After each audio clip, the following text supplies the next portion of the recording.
오늘 요한복음 강의 11번째 시간입니다. 제가 누누이 말씀드렸듯이 이 우물가에 있었던 이 사마리아 여인에 대해서 우리가 잘못된 고정관념을 너무나 깊이 가지고 있었죠. 어떤 고정관념이었습니까? 이 여인은 방탕한 여인이었다. 그 만족스러운 남편을 만날 때까지 계속 남편을 바꿔치기 했다. 그래서 5번이나 남편을 바꿨고 그래도 여전히 만족을 하지 못해서 이번에는 결혼도 안 하고 동거하고 있었다. 이런 잘못된 고정관념을 우리가 많이 가지고 있었죠. 그런데 이런 여자가 남자를 자꾸 이렇게 바꿔치기 하는 것은 언제나 가능하다. 지금 21세기 이렇게 한국에서나 가능한 일이지 이게 AD 1세기에 그 중동 지방에서는 전혀 가능하지가 않다. 요즘 같은 이런 세상에서 예를 들면 그 시사저널의 기사가 이게 20년 전 기사입니다. 매 맞는 남편들 마누라 제발 때리지 마. 이런 사회에서나 가능하지. 그러니까 남편이 맞고 사는 사회에서나 가능하지. 어떻게 이게 중동 지방에 2000년 전에 왜 웃으십니까? 예. 근데 이 남편 이 가정 폭력을 이제 조사를 하다가 가정 폭력 중에 남편이 맞는 케이스가 얼마인가를 20년 전에 조사를 해봤더니 23%라는 거예요. 남편이 그러니까 가정 폭력 중에서 남편이 맞는 케이스가 23 통쾌하십니까? 23%랍니다. 근데 이게 그 올해 3월에 기사를 보니까 이게 또 더 늘어난답니다. 매 맞는 남편이 늘어나고 있다. 그러니까 이런 사회에서나 여자가 남자를 자꾸 5번 바꿔치기 하고 이런 게 가능하지. 어떻게 2000년 전에 중동에서 그게 가능했겠는가? 그러니까 이 여인은 5번이나 버림을 받은 피해자다. 우리가 당연히 그렇게 생각을 해야 되지 않겠습니까? 그래서 이 사마리아 여인이 추구했던 게 뭐냐? 우리는 잘못 생각하고 있었죠. 이 여인은 음란한 걸 추구했고 계속 그 완벽한 남편을 추구했고 이렇게 그런 걸 추구했다고 잘못 생각했는데 이 여인이 원래 추구했던 건 뭡니까? 예수님께 질문을 하잖아요. 우리 조상들은 이 그리심산 이 산에서 예배를 해야 된다고 그랬는데 당신들 유대인들은 자꾸 예루살렘에서 예배를 해야 된다고 하니 어떤 예배가 진짜 예배냐?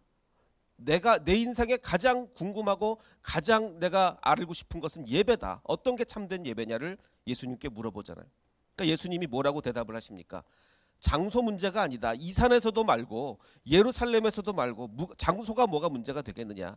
너희가 아버지께 예배할 때가 이른다. 장소가 문제가 아니다. 그리고 아버지께 참되게 예배하는 자들을 하나님께서 찾으시니라. 그래서 하나님은 영이시니 예배하는 자가 무엇과 무엇으로? 영과 진리로. 그래서 아까 우리 성가대 개회 찬양할 때 보니까 가사 바꿨더라고요. 신령이 아니라 영으로 딱 벌써 바꾸셨는데, 자, 왜 영으로 예배해야 된다는 얘기를 여기서 왜 합니까? 자꾸 장소 얘기를 하니까 그리심산이냐 예루살렘이냐 자꾸 장소 얘기를 하니까 장소가 문제가 하나님은 영이신데 장소가 뭐가 문제냐. 그리고 진리를 왜 얘기합니까? 아버지께 참되게 예배하는 자를 정말 찾으신다. 그래서 영과 진리로 예배할지니라 이 얘기를 했던 거죠. 이게 이제 지난 시간에까지 했던 거고 아주 유명한 책이 있죠. 베리 슈워츠라는 교수가 The Paradox of Choice라는 책을 써서 2004년에 써서 베스트셀러가 됐습니다.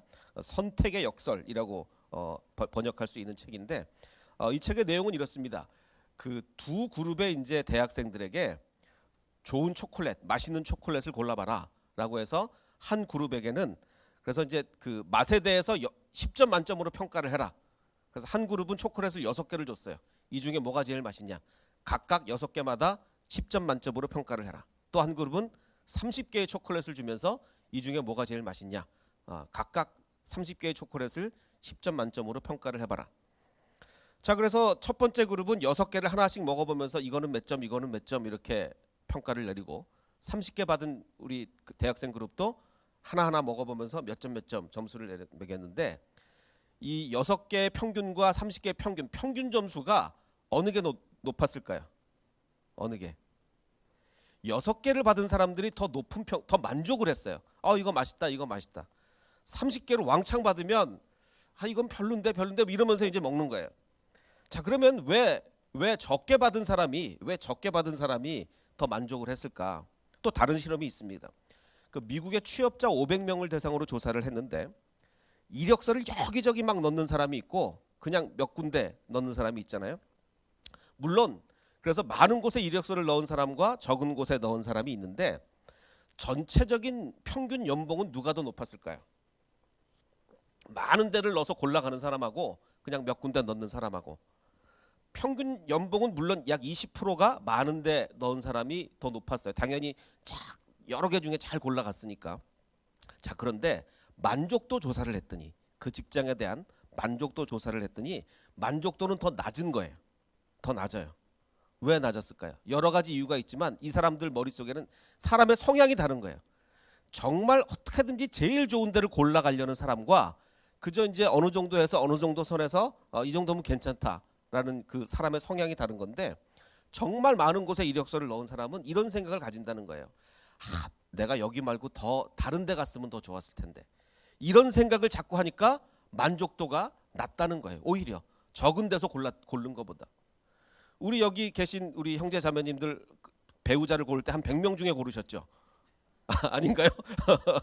100명 중에 골라봤자 두세 명 놓고 고르는 것보다 만족도가 높은 게 아니라는 얘기죠. 예. 그러니까 지금 배우자가 최고다. 그렇게 이제 생각을 하고 사시면 된다는 건데, 말하자면 그렇죠. 그 선택의 폭이 오히려 적을 때가 만족도가 만족하십니까? 예. 만족도가 선택의 폭이 좁을 때가 오히려 더 높을 수가 있다. 왜냐하면 선택의 기회가 많을수록 고르는 것 자체가 힘들어요. 초콜릿 30개 중에서 제일 맛있는 거 얼마나 찾기 힘듭니까? 6개 중에가 낫지. 예. 그리고 선택의 폭이 넓으면 넓을수록 은연중에 우리 마음속에 어떤 마음이 드냐면 기대치가 높아져. 야, 내가 30개 중에 초콜릿 고르는데 진짜 맛있는 거 있지 않을까? 자꾸 기대치는 올라가요. 기대치는 올라가는데 현실은 그렇지 않으니까 자꾸 실망하게 되죠. 그리고 실수할 확률도 높죠. 그 100명 중에 제일 좋은 배우자를 고르려면 얼마나 잘못 골랐네 이런 가능성이 많기 때문에 이게 그 실수할 확률도 높아지기 때문에 잘못 고르는 것에 대한 심리적 부담감이 있단 말입니다. 그러니까 이 선택의 폭이 넓고 뭐 여러 개를 고를 수 있다, 이게 꼭 좋은 게 아니라는 거죠.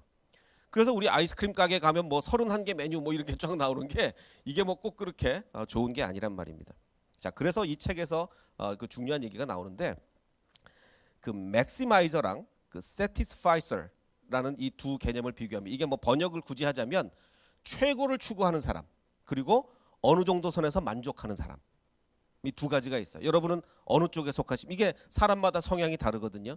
늘 최고, 정말 제일 좋은 거를 골라야만 만족하는 사람과 그냥 이 정도 대충 골랐으면 만족이지 라고 하는 이 두 사람의 성향이 있는데, 자, 그래서 맥시마이저는 최고의 선택을 해야만 만족하는 사람이고, 그 다음에 세티스파이서는 적당한 선에서 만족할 수 있는 사람인데, 때로는 우리 모두가 그 맥시마이저가 되기도 합니다. 이 남자 여자가 좀 다른데, 남자들은 언제 맥시마이저가 됩니까? 뭐 살 때? 차 살 때.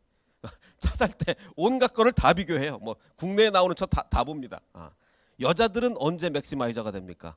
옷 살 때. 그렇죠. 옷 살 때는 뭐 2시간 3시간을 돌아다녀도 나는 아직 보지도 않았어 뭐 이러고 계시잖아요. 자, 이게 이 사람들의 성향인데, 자, 제가 오늘 이 말씀을 드리는 이유가 뭐냐, 우리는 사마리아 여인을 맥시마이저라고 생각을 했었어요. 어떤 맥시마이저? 한 남자랑 결혼해 보니까 이거 별로야, 차버리고, 또 다른 남자랑 결혼해 보니까 또 별로네, 또 차버리고, 5번이나, 그리고 지금 6번째 뭐 지금 이러고 있다고 우리가 그동안 잘못 생각을 해왔죠. 그런 상황 자체가 아니었는데, 그게 AD 1세기에서 여자가 중동 지방에 불가능한 상황이었는데 그랬다고 우리는 잘못 생각을 해왔단 말이에요.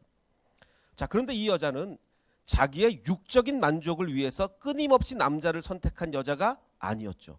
오히려 이 사마리아 여인은 무엇을 끊임없이 추구했습니까? 무엇을? 옳은 예배.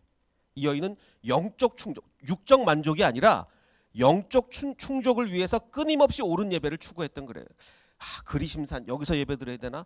유대 사람들 자꾸 예루살렘에서 드려야 된다는데 거기가 맞나? 어느 게 진짜 예배지? 계속 이런 끊임없이 참된 예배를 추구하였기에 예수님이 일부러 그를 찾아오신 거 아니겠습니까? 자, 그래서 우리는 육적인 맥시마이저는 우리를 피곤하게 할 뿐입니다. 왜? 채워질래야 채워질 수가 없잖아요. 아무리 우리가 좋은 걸 고른다 한들 그게 이 세상에서 가장 최선이겠습니까? 우리가 A를 고르면 또 괜히 또 B가 좋아 보이고 뭐 그런 거 아니겠어요? 자, 그러니까 육적인 맥시마이저는 결코 우리를 만족시키지 못하는데, 오히려 우리가 영적인 부분에서는 오히려 우리는 맥시마이저가 돼야 된다. 항상 정말 좋은 예배가, 정말 가장 훌륭한 예배, 가장 참된 예배가 뭔지를 우리는 끊임없이 이 사마리아 여인처럼 추구를 해야 된다는 것이죠. 자, 육적인 거는요, 이 세상 어느 누구도 완벽하게 채워줄 수가 없습니다. 지금 삼성의 이재용 회장, 그 돈 많은데 나는 이제 충분히 돈이 많다 이렇게 생각하시겠습니까? 아니죠. 어떻게든지 돈을 더 벌라 그러잖아요. 그렇게 돈이 많은데도. 육적인 것은 채워줄래 채워줄 수가 없어요. 근데 영적인 것은 무한히 채워집니다. 정말 많이 채워지는데 하나님이 또 채워주시고 또 채워주시고 이러는 거예요.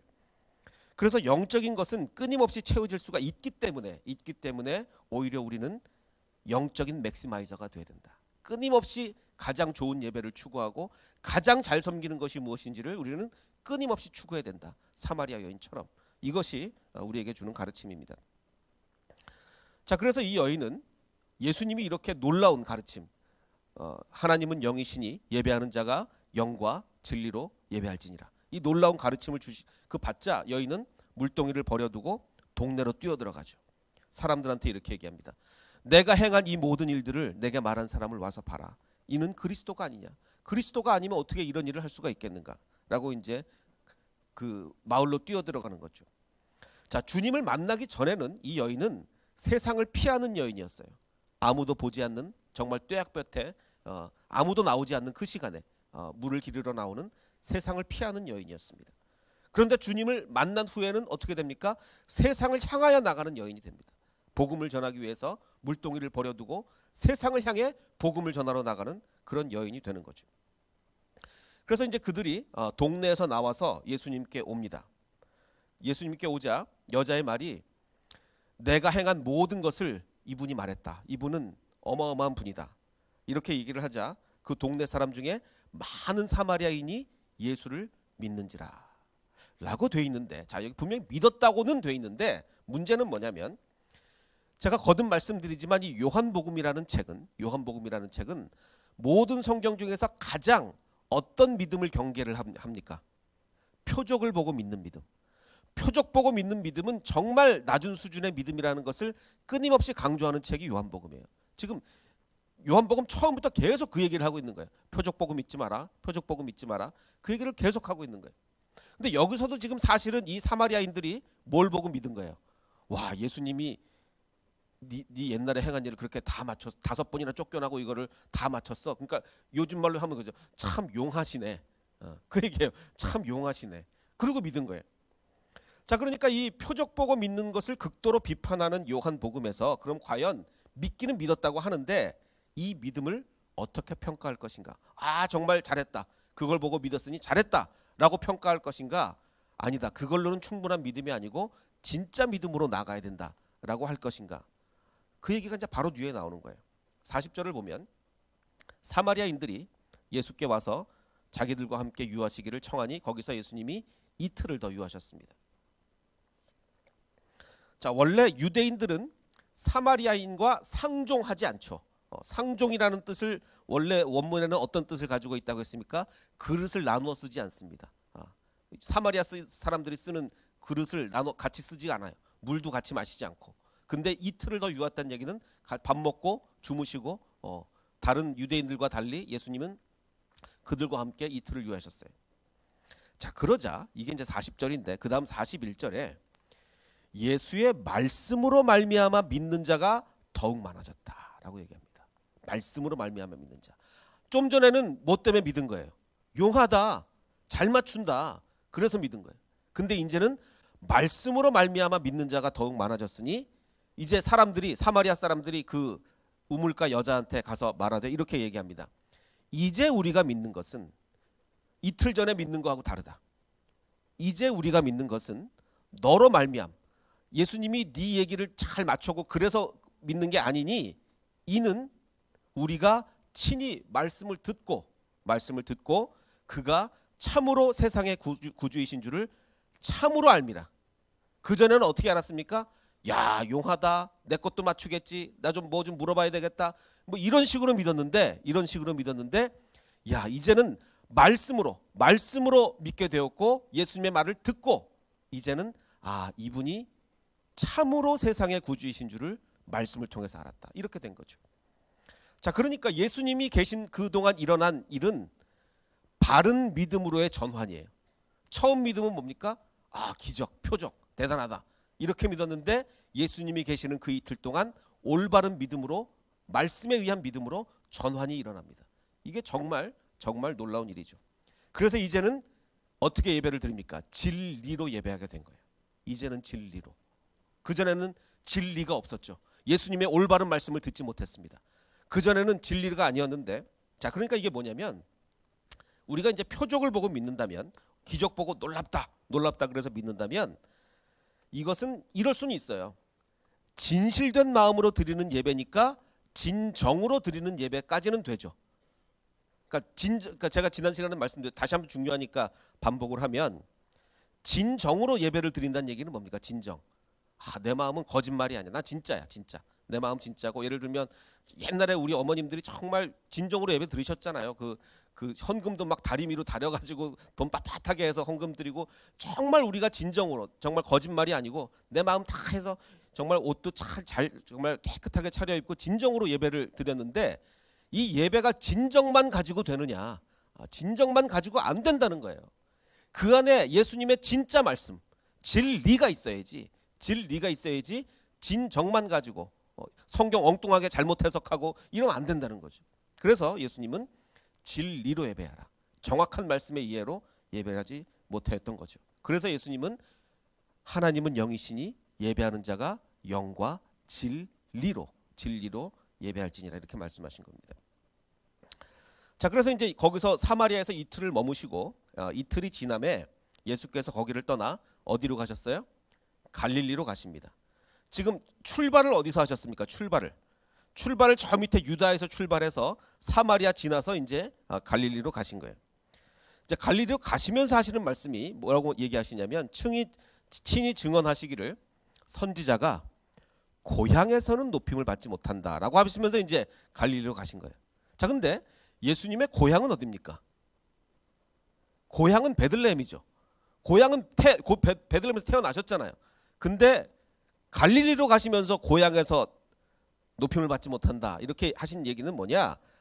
사실 이제 그 예수님에 대한 탄생에 베들레헴에서 태어났다는 얘기는 마태와 누가복음에만 있는데, 사실 성장은 태어나자마자 사실 베들레헴은 뭐 태어나기만 하셨지 거기서 뭐 전혀 성장하지 않으셨단 말이에요. 그러니까 뭐 제2의 고향 뭐 이런 식으로 갈릴리를 얘기할 수가 있는 거예요. 그러니까 우리말로 하면 본적은 베들레헴인데, 이제는 뭐 정말 어릴 때부터 갈릴리에서 성장을 하셨으니까 고향이라고 할 수가 있는데, 자, 그래서 선지자가 고향에서는 높임을 받지 못한다라고 하시면, 왜냐하면 그렇잖아요. 그 갈릴리 사람, 특히 뭐 나사렛 사람들은 예수님이 기저귀 차고 다닐 때부터 다 봤지 않습니까? 근데 예수님이 막 이렇게 막 스승처럼 하면, 야, 내가 너 기저귀 차고 다닐 때 다 봤는데, 이러니까 이게 당연히 높임을 못 받는 거란 말이에요. 받지 못한다 하시고 갈릴리에 이제 이르렀습니다. 자, 그런데 이제 성경 보지 마시고 여기 보십시오. 갈릴리인들이 이제 예수님이 높임 못 받을 거야 그러고 가셨거든요. 근데 갈릴리인들이 예수님을 무엇했습니다. 자, 이거 배척, 영접 둘 중에 어느 걸까요? 영접을 했습니다. 높였어요.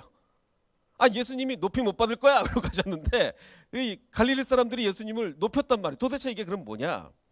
거기 이유가 있어요. 어떤 이유냐면, 이는 자기들 갈릴리 사람들도 명절에 그 명절이면 다 예루살렘 성전을 가잖아요. 예루살렘에 갔다가 예수님이 예루살렘에서 행하신 그 표적들, 기적들을 본 거예요. 그래서 소문이 쫙 돈 거죠. 야, 예수가 기적을 행하더라. 그래서 그 기적 보고 영접하는 겁니다. 자, 그러면 이 요한복음의 사상에 의하면 이 영접은 올바른 영접이겠습니까? 아니겠습니까? 올바른 영접이 아니죠. 그래서 예수님은 비록 이 사람들이 영접을 했지만 예수님은 영접으로 여기질 않는 거예요. 그래서 가실 때 선지자는 고향에서 높임을 받지 못한다. 지금 저 사람들이 나를 영접하지만 이것은 표적 보고 그러는 거다. 이렇게 지금 얘기를 하시는 겁니다. 그래서 표적을 보고 믿는 믿음을 제대로 된 높임, 영접이라고 인식하지 않으시는 거죠. 그러니까 정말 중요한 거는 말씀이다, 진리다. 이게 얼마나 중요한 것인가를 요한복음은 정말 거듭거듭 강조하고 있는 거예요. 제가 이제 그 지난 9월 첫 주였죠. 제가 정말 오랜만에 이제 휴가를 냈었는데, 아마 한 7, 8년 만에 주일날 쉰 건 제가 처음인 것 같습니다. 그래서 주일날 이제 제 와이프랑 다른 교회를 정말 어색하더라고요. 제 와이프랑 제가 섬기는 교회가 아닌 다른 교회를 가는 게 얼마나 어색한지 하여간 정말 야 어색하다 이제 그러면서 갔어요. 이제 그 포항에 있는 근처에 있는 그 좀 큰 교회를 갔는데 엄청 아멘을 잘해요. 그 교회는 우리 교회처럼 정말 아멘을 속으로 계속 하는 교회가 아니고 바깥으로 정말 뭐 목사님이 아주 새로 부임하신 젊으신 목사님인데 그 뭐 말씀 한마디 할 때마다 아멘 아멘 뭐 난리가 났습니다.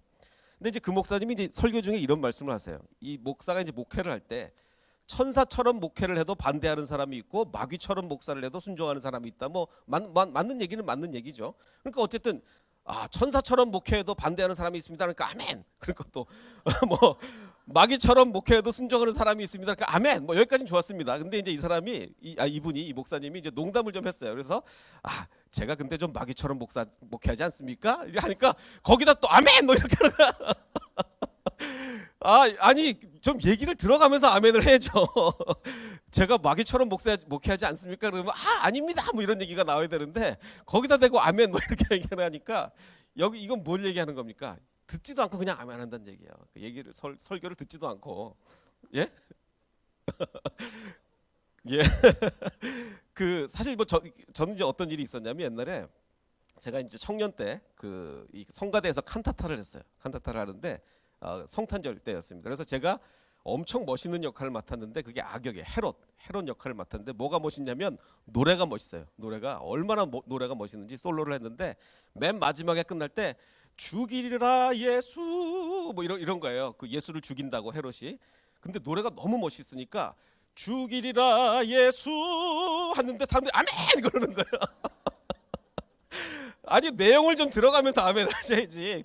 무조건 노래가 멋있다고 아멘 하면 되겠습니까? 자, 그러니까 이 요한복음이 우리에게 끝까지 지금 얘기하는 것도 그래요. 이게 진리가 중요하다. 그 안에 담긴 내용 정말 이것이 명확한 진리냐 아니냐 이거를 듣고 아멘을 하시고 이래야지 무조건 아멘 한다던가 뭐 표적을 보고 그렇게 한다던가 이게 안 된다는 겁니다. 자, 그래서 다시 이제 요한복음을 보면 예수께서 이제 다시 갈릴리 가나에 갔습니다. 가나는 어디죠? 물을 포도주로 바꾸신 데죠. 그래서 전에 물로 포도주를 만드신 곳이라라고 설명을 하면서 자, 그런데 왕의 신하가 한 명 있었는데 그의 아들이 가버나움에서 병들었다. 지금 예수님은 가나에 계신데 이 왕의 신하의 아들은 가버나움에서 병들었다. 그럼 거리가 어느 정도 되느냐? 여기가 이제 예루살렘이고 그 가나와 가버나움은 지도상으로 이렇게 떨어져 있고 제가 구글 찍어 보니까 구글 맵에는 38.4km로 나옵니다. 그러니까 꽤 먼 거리죠. 꽤 먼 거리에서 병이 들었습니다. 그래서 이제 이 왕의 신하가 예수님께 와서 이렇게 얘기를 합니다. 갈릴리로 예수님이 오셨다라는 걸 듣고 가서 청하되 내려오셔서 왜냐하면 이제 가나가 가버나움보다 지대가 높은 지대니까 내려오셔서 내 아들의 병을 좀 고쳐주십시오라고 하니 그 아들이 이제 거의 죽게 되었기 때문입니다. 이게 47절이고 48절을 잠깐 건너뛰고 49절부터 읽으면 신하가 이르되 주여 내 아이가 죽기 전에 좀 빨리 와주십시오. 예수께서 이르시되 가라 너의 아들이 살아있다라고 하시니 그 사람이 예수께서 하신 말씀을 믿고 갔습니다. 자, 믿음이 좋습니까 안 좋습니까? 안 좋습니까? 자, 이제 48절이 문제죠. 이 48절을 그래서 제가 나중에 설명을 할 겁니다. 일단 48절을 나중에 한다고 이제 좀 생각을 해주시고 자, 그래서 이제 믿고 갔습니다. 아들이 살아있다 그러니까 그 말을 믿고 갔는데 51절에 내려가는 길에 그 종들이 이제 이 사람은 가고 있고 종들이 소식을 전하러 오다가 만나서 아이가 살았습니다 이렇게 들었어요. 그래서 그럼 언제부터 낫기 시작했냐 그랬더니 어제 7시부터 낫기 시작했습니다. 그때가 바로 예수님이 네 아들이 살아있다 말씀하신 그때인 줄을 알고 그와 그 온 집안이 이렇게 믿었습니다. 뭐 굉장히 멋있는 얘기고 마치 우리한테 어떤 사건을 연상시키는 거예요? 백부장의 종을 고치신 예수님의 말씀으로 백부장 종 고치 거의 비슷한 얘기잖아요. 거의 비슷한 얘기인데 완전히 다른 얘기예요. 거의 비슷한데 완전히 다릅니다.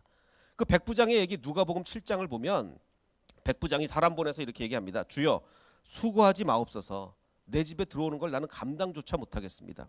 그러므로 내가 죽게 나가기도 감당하지 못할 줄을 알았어. 그래서 내가 직접 못 가고 사람 보내는 겁니다. 뭐 이러면서 말씀만 하사 내 하인을 낫게 하옵소서. 이건 표적을 보고 믿는 신앙이 아니에요. 오히려 보지도 않고 예수님이라면 충분히 이렇게 하실 수 있다라고 표적을 보고 믿는 믿음이 아니라 진짜 믿음을 이 백부장은 가진 거예요. 그래서 예수님이 들으시고 그를 놀랍게 여겨 이르시되, 야, 이스라엘 중에서도 이런 믿음은 내가 만나보지 못했다. 근데 이방인이 이렇게 놀라운 믿음을 가지고 있구나. 예수님이 이렇게 정말 칭찬 중에 칭찬 중에 칭찬을 하시는 겁니다. 자, 그런데 이건 누가복음 7장의 백부장 얘기고, 지금 우리가 보고 있는 왕의 신하에 대한 얘기는, 왕이 신하가 내 아들의 병을 고쳐주소서 하니 그가 거의 죽게 되었습니다. 근데 예수님이 48절에 뭐라고 말씀을 하셨는데, 말씀을 하시자 신하가 이르되 주여 내 아이가 죽기 전에 내려오셔서 살았다. 그러니까 믿고 갔습니다. 여기까지는 좋은 것 같은데 문제는 생략된 48절이 뭐냐는 얘기죠. 예수님이 백부장에게는 정말 어느 누구에게도 하시지 않은 어마어마한 칭찬을 했잖아요. 예수님께 그런 칭찬 받고 싶지 않. 야, 내가 이스라엘에도 이만한 믿음 못 봤다. 정말 네 믿음이 최고다. 이런 칭찬 누구나 받고 싶을 텐데 48절은 뭐라고 얘기하시냐면 예수께서 이르시되, 야, 니네는 표적과 기사를 보지 못하면 도무지 믿지를 않는구나. 이게 지금 칭찬입니까? 혼내시는 겁니까? 혼내시고 계세요. 왕의 신한 지금 예수님이 혼내신 거예요. 왜? 그의 믿음이 진리를 바탕으로 한 말씀에 의한 믿음이 아니라 이 지금 왕의 신하의 믿음은 뭐예요? 야, 예수님 이제 소문이, 여기가 지금 지방이 어디라? 가나. 야, 예수님이 그 전에 물을 포도주로 바꾸셨대. 저기 유대 가서 막 기적 엄청 많이 행하고 오셨대. 그 얘기 듣고 그럼 내 아들 가서 고쳐달라 그래야지. 물론 어느 아버지라도 그렇게 하겠지만 어쨌든 신앙 자체로만 놓고 보면 지금 이 신앙이 그렇게 올바른 신앙이 아니에요. 그래서 예수님이 혼내시는 거야. 야, 니네들은 지금 표적과 기사를 보지 못하면 도무지 믿지를 않는구나. 가. 네 아이 살았으니까 가. 라고 한 거예요. 그래도 그나마 다행인 것은 이 왕의 신하가 그 말을 믿었어요. 믿고 갔습니다. 그래서 그 가족이 같이 믿게 됐어요. 물론 그것도 이제 표적을 보고 믿는 믿음이라 정말 최고의 믿음은 아니지만 어쨌든 믿음을 갖게 됐다는 거죠.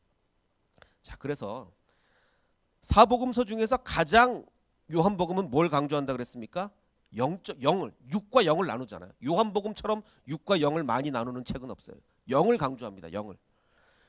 사복음서 중에서 가장 영적인 것을 강조하는 요한복음이 진짜 영적인 게 무엇인지를 알려주기 위해서 사사건건 모든 사건이 나올 때마다 모든 예수님의 가르침이 있을 때마다 얘기하는 게 뭐냐면 표적 보고 믿지 마라. 표적 보고 믿지 마라.